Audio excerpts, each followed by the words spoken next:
Hola a todos y bienvenidos al podcast de Starter Stories, donde compartimos historias de empresas, cómo empezaron, cuáles son sus números y qué hay detrás de su crecimiento. Hoy en el podcast tenemos a Claudia Mustera, de The Organic Republic, quien decidió dar un salto de fe dejando su trabajo para montar un e-commerce de productos naturales para el cuidado del cabello. Empezó arriesgando con 50.000 euros de inversión y sin conocimiento del sector, pero con mucha resiliencia ha conseguido crear una marca referente. Esta es la historia de cómo entender muy bien a tu cliente puede hacer multiplicar tu facturación por 5. Comenzamos. Hola Claudia, ¿qué tal? ¿Cómo estás? Buenas tardes. Primero de todo, muchísimas gracias por estar hoy con nosotros. Nos gustaría hoy tener una charla contigo, hablar un poco de Organic Republic, también un poco de tu carrera como emprendedora. Así que nada, sin más dilación, si nos quieres contar un poco de dónde sale la idea, de dónde nace el proyecto. Pues bueno, encantada de estar aquí, gracias por invitarme. Pues la idea nació un poco de como consumidora, no encontraba productos que fueran agradables de utilizar, pero formulados con ingredientes naturales, ¿no? Entonces estuvimos casi un año formulando para realmente dar con fórmulas que fueran eficaces, fueran innovadoras y que realmente dieran los mejores resultados para el cuidado capilar. Esto, para entender el contexto, o sea, ¿lo empiezas directamente ya a tiempo completo o empezaste combinando con tu trabajo? ¿Empezaste saliendo de la uni? Mi admiración para la gente que empieza y el día que empieza deja su trabajo, porque es un camino largo y duro, entonces parece como que emprender es como de repente me ilumino y me meto de lleno y para mí no fue así. O sea, al final yo lo que siempre quise fue crecer despacio, validando el modelo de negocio y sobre todo teniendo un poco de estabilidad económica, porque hasta que no empiezas a un poco a ver la luz, pues puedes pasarte meses pues sin tener sueldo y demás. Y sobre todo tienes que tener un cojín. Totalmente. Entonces empezaste con otro trabajo. Justo. ¿Durante cuánto tiempo más o menos? Un ¿Alternaste? año más o menos. Un año. Sí. ¿Y cuál fue el momento que decidiste dar el salto a emprender? O sea, bueno, es que... ¿te pusiste como algún objetivo de facturación? ¿Fue más por un sentimiento así más de ahora las cosas están empezando a arrancar? ¿O cómo? A ver, es que en la vida ese año fue dura, porque claro, llegaba a casa a las 7 de la tarde, me ponía a hacer mi trabajo de 7 a 12 o 1 de la noche y al día siguiente otra vez era el trabajo de 9 a 6. Entonces, además me acuerdo que iba con mi mochila, llevaba los paquetes en la mochila y por las tardes cuando salía a trabajar iba a correos, dejaba los paquetes, que ya los tenía todos envueltos y los enviaba y directa para casa para trabajar. Entonces, decidí dejarlo cuando vi que no estaba cumpliendo ni con los objetivos del trabajo en el que estaba, ni con los míos propios. Llega un momento que tienes que decir, oye, o me lanzo ahora, porque ya era un momento que ya habíamos lanzado la web, ya se estaba vendiendo la primera producción bien, y dije, oye, pues vamos a intentarlo.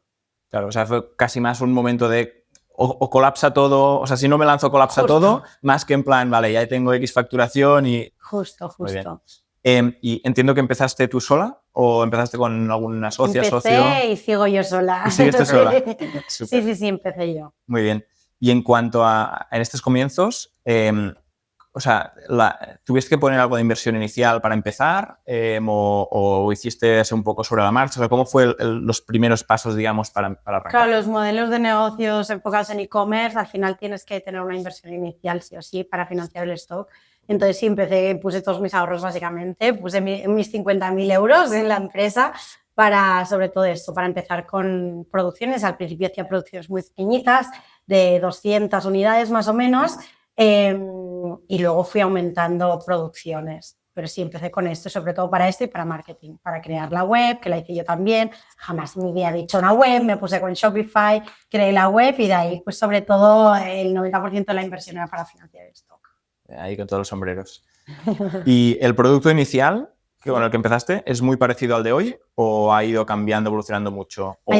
¿O es un tema de que ahora tienes más productos? O sea, el foco es el mismo, es el cuidado capilar, pero sí que es verdad que los productos han ido reformulándose, mejorándose y sobre todo la identidad de marca y la fuerza que ha ido adquiriendo la marca por los resultados y por el camino que llevamos, pues es lo que la ha hecho pues, crecer. Vale.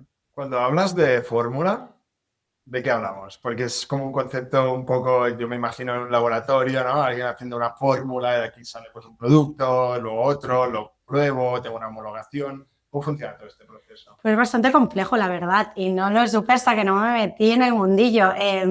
O sea, el proceso de producción de un producto o de creación de un producto básicamente es Yo tengo el concepto muy enfocado a activos, los activos que quiero poner en un producto, el tipo de producto que quiero, hago un poquito de brief, pongo un target price, lo mando al laboratorio y ellos formulan ese producto que yo les estoy pidiendo. A partir de aquí, pues ya es ir probando muestras, ir afinándolo y ya cuando tenemos la fórmula final, pues ellos producen y ya me lo entregan envasado y etiquetado.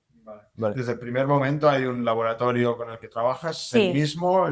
No. Vale, empecé mano a mano con una artesana, era un momento que justo estaba empezando todo el tema de la cosmética natural y la verdad es que para pequeñas producciones costaba mucho encontrar un fabricante, ¿no? Y di con una persona que era súper buena formuladora y además me permitía hacer poquitas unidades y entonces empecé con ella, pero en el momento en que ella empezó a crecer y ella pues no quería crecer al mismo ritmo, pues entonces me fui con un laboratorio más grande.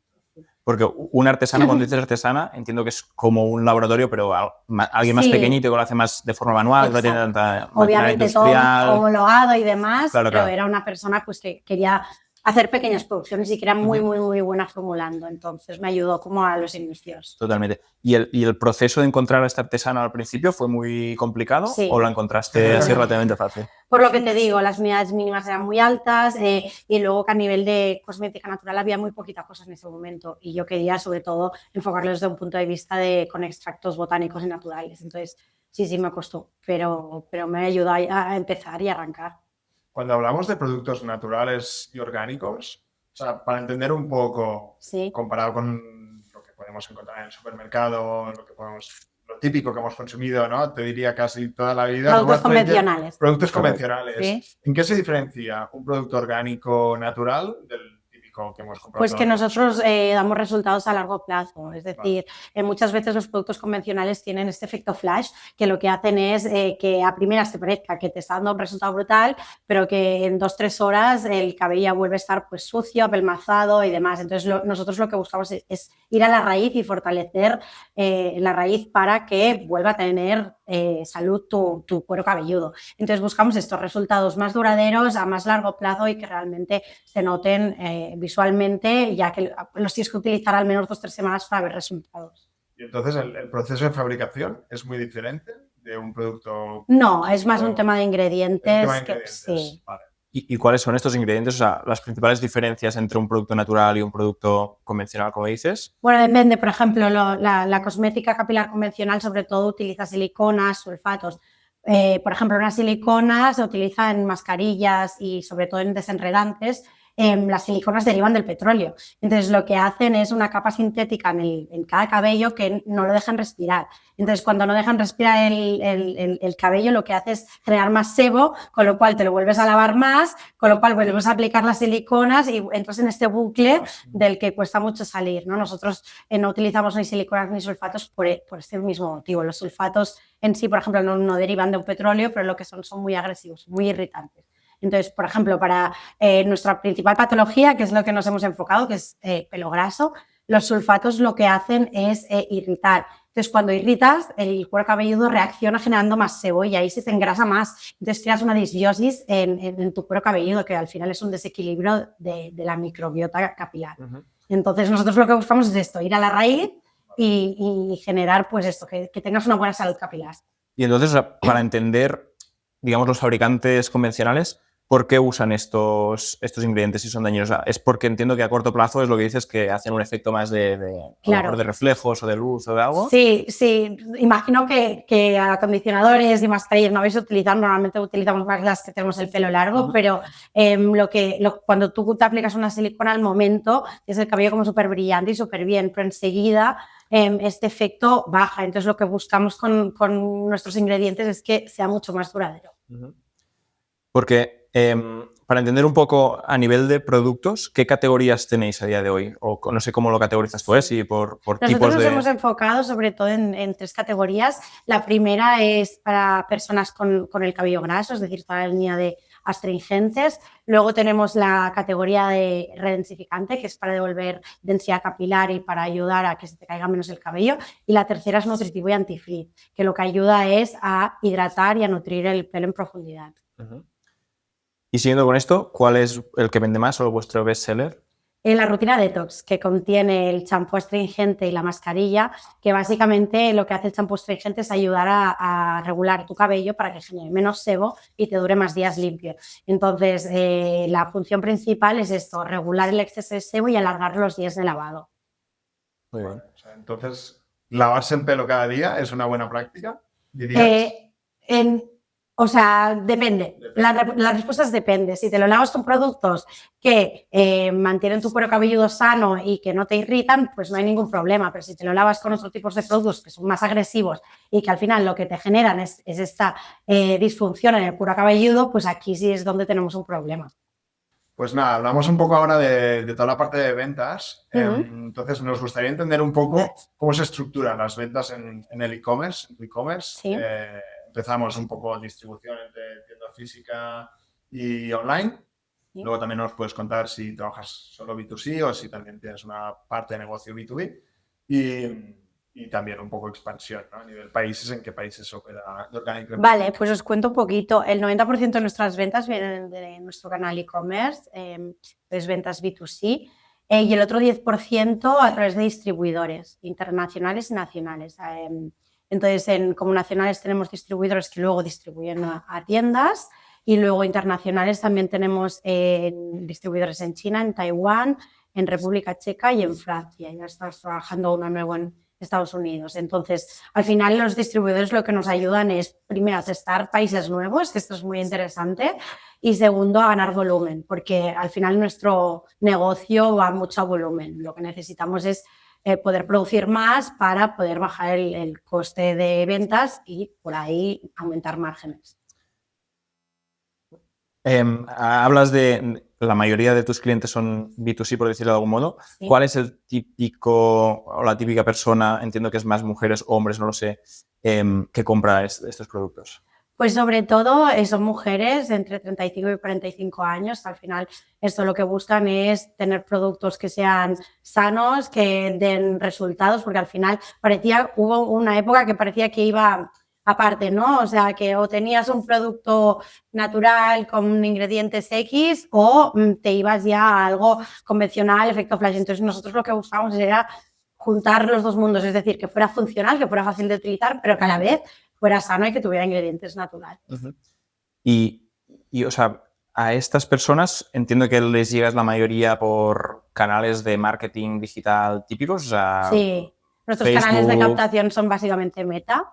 Google no hacemos prácticamente nada. Vale. Y luego también los retailers que nos distribuyen también ayudan como a ganar notoriedad de marca, ¿no? Porque cuando ves la misma marca en diferentes sitios y luego también online, pues eso ayuda también a crear confianza en la marca. Porque los retailers venden, pero con vuestra marca siempre, ¿no? O sea, sí. No tenéis como una marca blanca que luego vendéis a B2B. Ok. Solo para entender un poco órdenes de magnitud, porque has hablado de canales y demás, el día que más ventas habéis hecho, más o menos, ¿tienes un orden o un genérico, un rango, una horquilla de cuánto puede ser? A ver, ahora estamos facturando en el canal online unos 50.000 al mes. ¿Vale? Entonces, y ahora viene Black Friday, vamos a esperar que eso se duplique, ¿no? Pero sí, por ahí vamos. Hay mucha estacionalidad porque, por ejemplo, yo también trabajo en un e-commerce y al final en Navidades, o sea, te diría que un 70% de las ventas son en pocos meses del año. ¿Os pasa algo parecido o es algo más? O sea, el último trimestre, yo creo que en general en el mundo del e-commerce es el más potente siempre.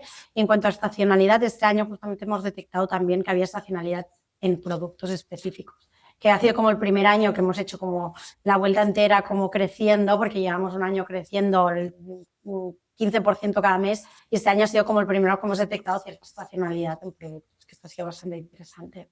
¿Y notáis, cuando hablamos de diferentes países, notáis diferente tipo de comportamiento o de estacionalidad dependiendo del país en el que vendéis? Igual es diferente porque es directamente con retailers, entonces es más difícil de medir, ¿no? Sí, es más difícil de medir. No te sabría decir porque hace poco que tenemos los retailers y aún no tenemos como tan identificado la excepcionalidad, pero imagino que sí, porque sobre todo el clima afecta al cuidado capilar.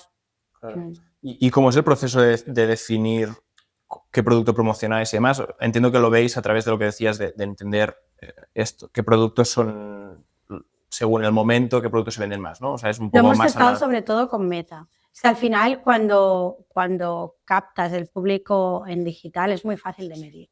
Enseguida ves qué productos te funcionan más, qué menos, o sea, es muy fácil sacar conclusiones. ¿Y el cliente que os compra una vez es recurrente? Este es mi KPI preferido. Preferido, ¿no? Sí, porque sí, tenemos una tasa de retorno del 42%, que es altísima por ser e-commerce y sobre todo con la competencia que hay. Entonces, estoy muy contenta porque realmente cuando pruebas nuestros productos repites. Entonces, esto es yo creo que el mayor logro de la marca hasta el momento. Sí, es mucho. Y ahora hablabas de la competencia. ¿Hay algún competidor que esté intentando solucionar algo muy específico, productos orgánicos naturales, como estáis haciendo vosotras? ¿O estáis compitiendo en un nicho muy Sí, específico? los hay. Lo que pasa es que con el mismo foco que nosotros, no, de momento no. Así que de momento contentas. Y quiero pensar que es un mercado creciente, ¿no? O sea, no sé si va a pasar lo mismo, pero por ejemplo con la comida, hay el boom del real food, de la comida healthy y todo esto. Que yo creo que la cosmética natural acabará siendo la única cosmética que consumamos. Eso es lo que yo creo, porque al final es la única manera en cuanto a medio ambiente, en cuanto a salud, en cuanto a todo. Entonces creo que estamos en right place, right time por este tema. ¿Y cuánto dirías que es como dentro del mercado porcentaje de natural, no natural? ¿De porcentaje? Sí. Uy, a día de hoy es muy bajo. Es muy bajo. Sí, sobre todo en supermercados. Al final, a día de hoy somos nicho. Entonces, pero esa es la ventaja, ¿no? Que cuando todo esto explote ya llevaremos años en el mercado y ya seremos los pioneros. Y a nivel de ticket medio, más o menos, ¿cuál es la diferencia entre el producto natural y el convencional? Justo hablábamos antes de que como más volumen de producción hay economías de escala, ¿no? Que reduce el precio que puedes cobrarle al consumidor. Entiendo que la diferencia es Si enorme. tickets medios estamos en 37 euros ahora. Pero para que te hagas una idea, pues un champú está en 17 euros y en un supermercado 2, depende de cuál, depende. Pero sí, claro, al final yo siempre digo, es cuestión de prioridades. Depende de en lo que quieras invertir, ¿no? Tu dinero. Caro o barato es relativo. No, totalmente. Yo, por ejemplo, en la parte de la comida lo tengo más instaurado.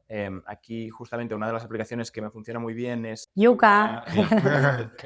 También sirve yuca para cosmética. Sí, pruébalo, es interesante. Porque además te hace como el listado y te marca los ingredientes que son malos según ellos, pero te explica el por qué. O sea, te explica qué ingrediente es y por qué lo tipifican con esta nota.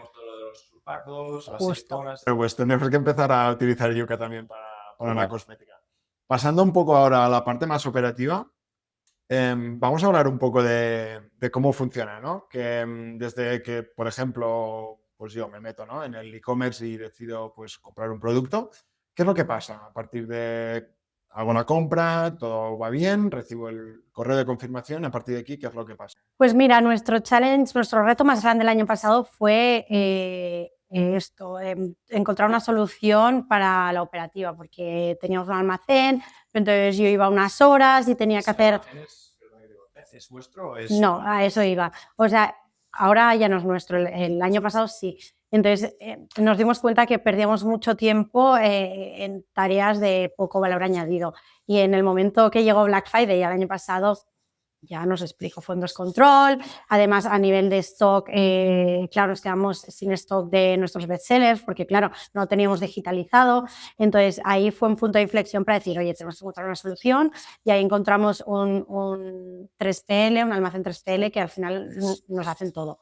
Nos almacenan, tenemos todo el stock digitalizado, contabilizado y luego ellos hacen todos los pedidos día a día y el envío. Entonces, sobre este almacén, a nivel de devoluciones, ¿recibís muchas? Porque, por ejemplo, nosotros en el e-commerce que tenemos damos una prueba gratuita de 15 días. No sé si hacéis algo de esto, responder si sí o si no y luego si tenéis muchas devoluciones. Es que no, porque es que nosotros no tenemos devoluciones. Al final es un producto que cuando lo has probado no lo puedes devolver. Es decir, al final nuestros productos son muy buenos, pero cada cuerpo es un mundo y tampoco podemos asegurar que le vaya bien a todo el mundo. Entonces, bueno, no sé si os habéis dado una vuelta por la web, que la mayoría de reseñas son súper buenas, pero bueno, siempre hay el porcentaje de personas que no le va bien. Pero a nivel de devoluciones... Y a nivel de caducidad, ¿podéis estocar casi infinito? Sí, 3 años. Entonces entiendo que si os quedáis sin stock es más por un tema de caja, ¿no? Ahí acabas de dar en el clavo, ahí está el tema. Nos pasa a todos. El reto es esto, financiar el circulante, no financiar el stock. Pues es lo que estoy trabajando ahora mismo. O sea, este es el máximo problema ahora mismo, ¿no? De que tenemos que producir mucho pues para tener mejores precios y para tener volumen, pero claro, luego es esto que tienes ahí que está parado, es dinero que tienes parado. Entonces, para el día a día, pues esto es encontrar líneas de financiación. Vale, hablabas de toda esta parte más externalizada en la parte de logística. ¿Cuánta gente trabaja en Organic Republic? Pues somos 4 y luego colaboro con externos. Entonces tenemos un CFO externo, un experto en ads externo y luego somos 3 de marketing y una de regulación. Vale. Y luego, por ejemplo, yo qué sé, tema diseño lo hacemos con una diseñadora freelance. Porque de estas áreas que dices, de finanzas, marketing, logística, etcétera, como empresa de Organic Republic, ¿dónde destina más tiempo? Marketing. Casi. Casi todo. Que al final e-commerce es casi todo marketing. Y esto también es lo que os comentaba antes, es lo que genera más ventas, porque al final tener una marca reconocida y que se la reconozca y que se vea el valor a través de Internet, creo que es de lo más complejo que tiene el mundillo e-commerce. Entonces, sí, casi todos los recursos los invertimos en marketing. Antes hemos hablado un poco de facturación, ventas y demás. Para entender un poco la evolución año a año de esta facturación, ¿te acuerdas más o menos cómo evolucionó? Pues mira, hará 4 años que empezamos. El primer año, sobre todo, lo dediqué a lo que os he comentado, a crear los nuevos productos y hacer unas formulaciones que fueran las mejores del mercado, y ahí pues tuvimos ventas residuales. El segundo año facturamos unos 40.000 euros. El tercer año creo que subimos a unos 65 y este año ya estamos por plantarnos en los 350. Así que por eso os decía que este año ha sido el año de cambios y de crecimiento. Ostras, la evolución me parece bastante increíble. Sobre todo, o sea, los primeros años que pasas de 0 a 50, de 50 a 65 y de 65 a 350, que aquí hay un salto muy grande. ¿Recuerdas exactamente qué es lo que habéis tocado o si lo tenéis detectado para hacer este salto? ¿O son pequeñas mejoras incrementales que habéis ido haciendo que todo el conjunto suma esto? Sobre todo entender a nuestra clienta, entender cuál es su problema, entender qué problemática estamos solventando y a partir de aquí hablar su mismo idioma. Porque parece una tontería, pero puedes tener el mejor producto del mercado que si no sabes comunicarlo estás out. Y eso es lo que nos pasó los primeros años, que realmente sabíamos que teníamos un producto súper bueno, pero no sabíamos venderlo. Y entonces en el momento que dimos en la tecla y que vimos la problemática real que había con todo el tema de la caída capilar y con todo el tema del pelo graso, ahí es donde cambió todo. ¿Y cómo lo hacéis para estar como al día de los problemas y los nuevos trends que hay? Es decir, ¿habláis con usuarios, con personas? ¿Cómo entendéis cómo se van moviendo los problemas? Sí, sobre todo en anuncios y estoy también hablando con clientes. O sea, cada cierto tiempo enviamos encuestas. Al final tenemos una comunidad como muy engaged, que se siente muy parte de esto desde el primer día, y aprovechamos también esta comunidad para nosotros mostrarnos más transparentes, que al final es nuestra razón de ser, y ellos para sentirse más parte del proyecto. Entonces sí, tenemos una comunicación y una comunidad muy activa. Esta comunidad que comentas, ¿la explotáis de alguna forma? En el sentido, por ejemplo, pues la parte más offline, igual de ir a congresos, mercados. Offline no, habíamos hecho alguna cosa, sobre todo habíamos hecho markets al principio, habíamos hecho algún eventillo offline, pero al final yo creo que sale más a cuenta mucha inversión para poco retorno, tú lo has dicho. Y foco, porque energéticamente desgastaba mucho, físicamente también.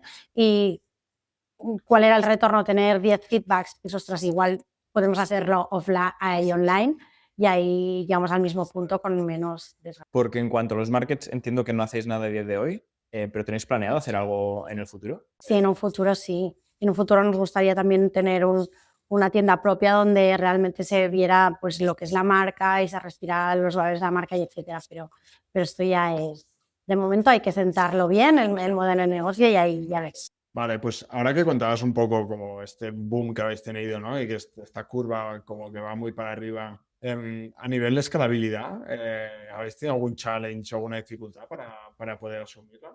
Ha sido problemático por las dos cosas que hemos comentado antes.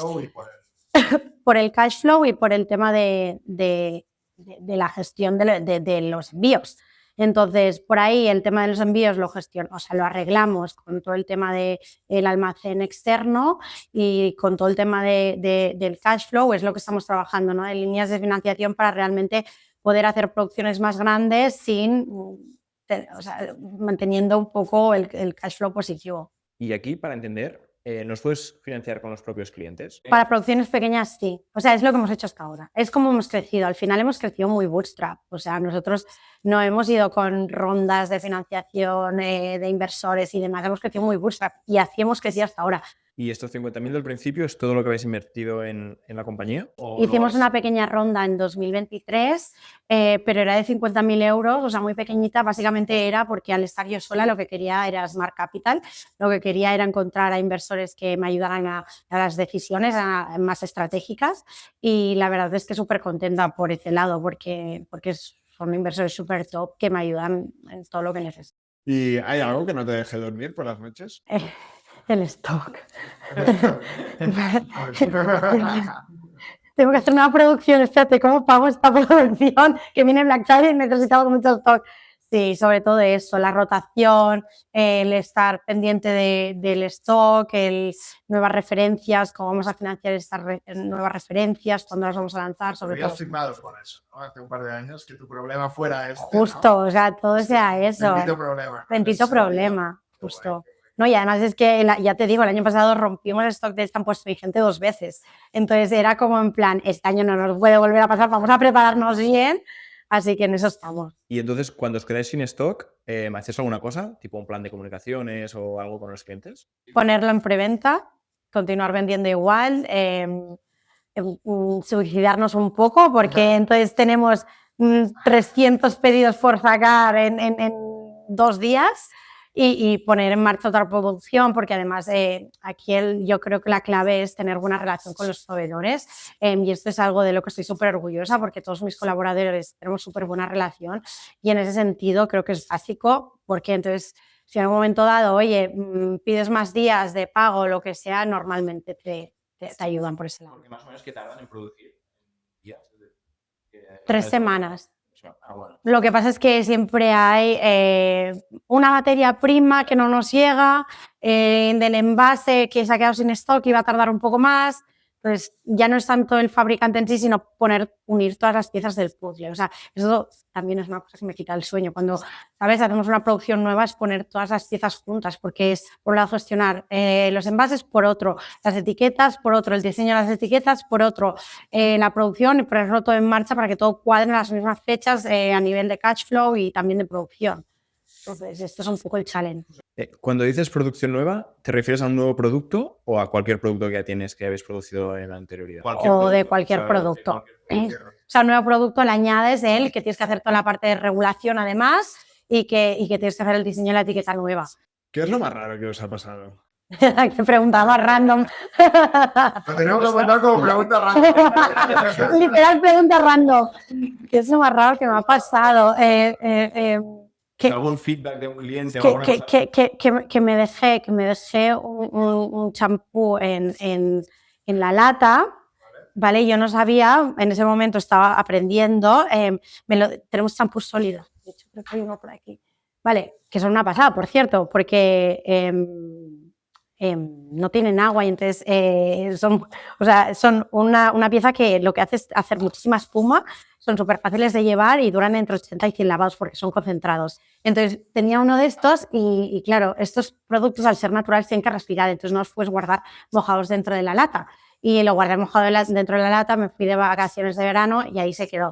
Y claro, cuando volví, al ser un producto natural, hacía un mes que estaba ahí cerrado con agua, pues podéis imaginaros, y pues como buah, tengo que comunicar esto, no voy a hacer que, ¿sabes?, si me demanden o algo. Y ya por curiosidad, ¿diferencia entre jabón seco y jabón líquido? A ver, a nivel de resultados es lo mismo, lo único que el concentrado, que sería el sólido, dura 3 veces más que uno de estos de 250 mililitros.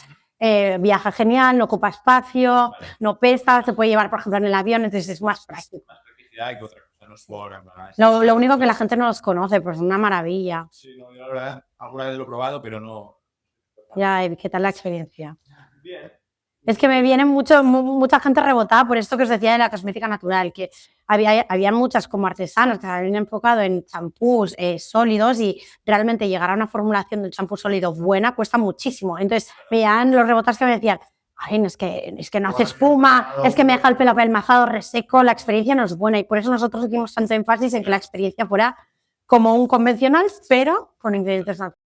Y yo tengo que decir que he probado de los dos, tanto el jabón líquido como el seco natural.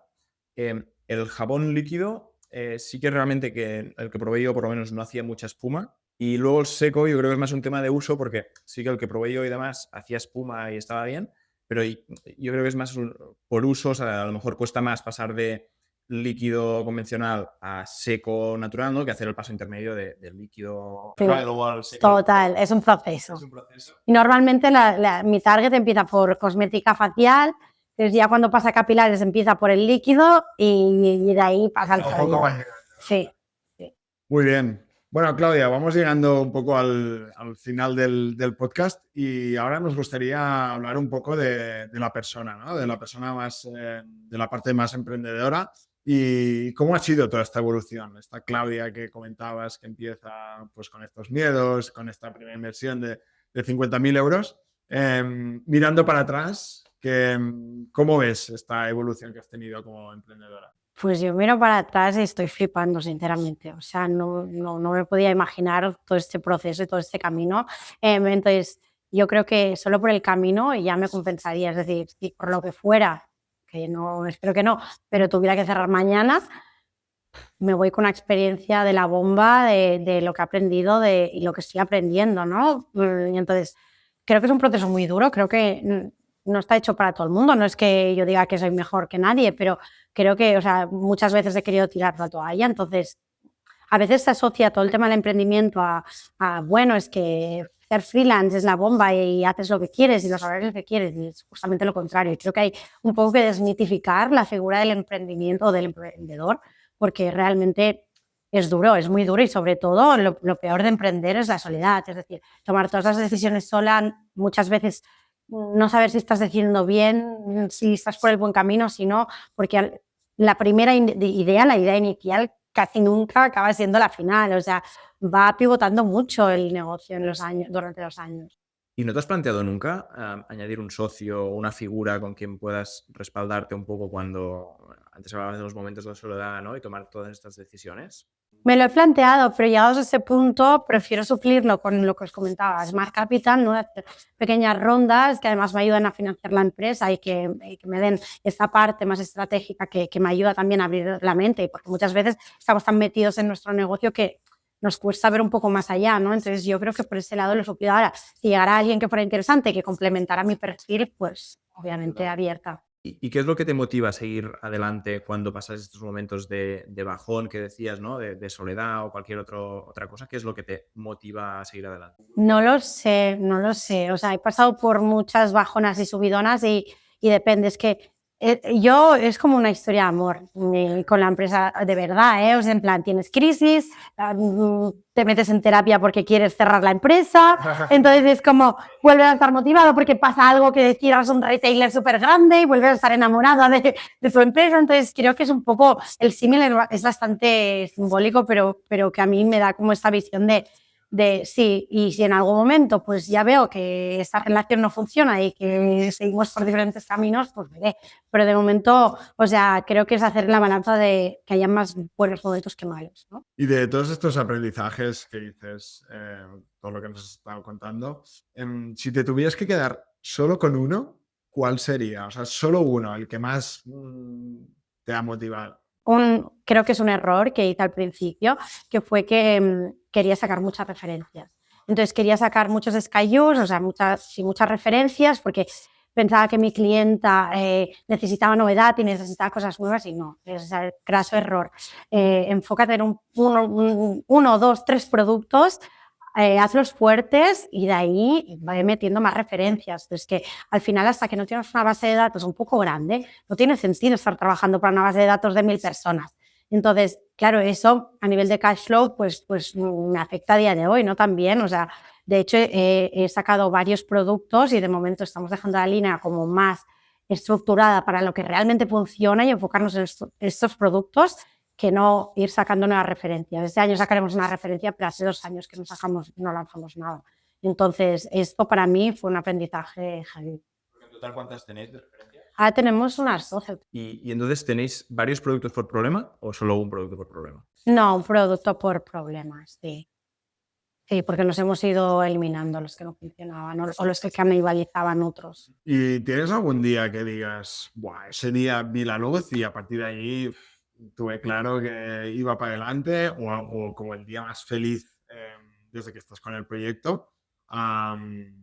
O por ejemplo el día de Black Friday, que sí que rompes stock y seguramente no es el mejor día, pero bueno, también tienes como un poco los sentimientos así, ¿no? Pero Es que creo igual lo que ves después, ¿no? cuando eres emprendedor, creo que este discurso no sirve de una sola cosa que haya pasado. Creo que son las pequeñas motivaciones del día a día, porque o lo ves así o es imposible seguir. Entonces son pequeñas motivaciones. Un día será que hemos hecho récord de ventas en la web y otro día será que hemos cerrado con el Corte Inglés o otro día será que hemos cerrado con otro gran retailer o con el distribuidor de China y Taiwán. Entonces son estas pequeñas partes del camino que es lo que globalmente hacen que te mantengas motivada. Bueno, y ya para ir cerrando, podemos hacer la pregunta que le gusta a Xavi.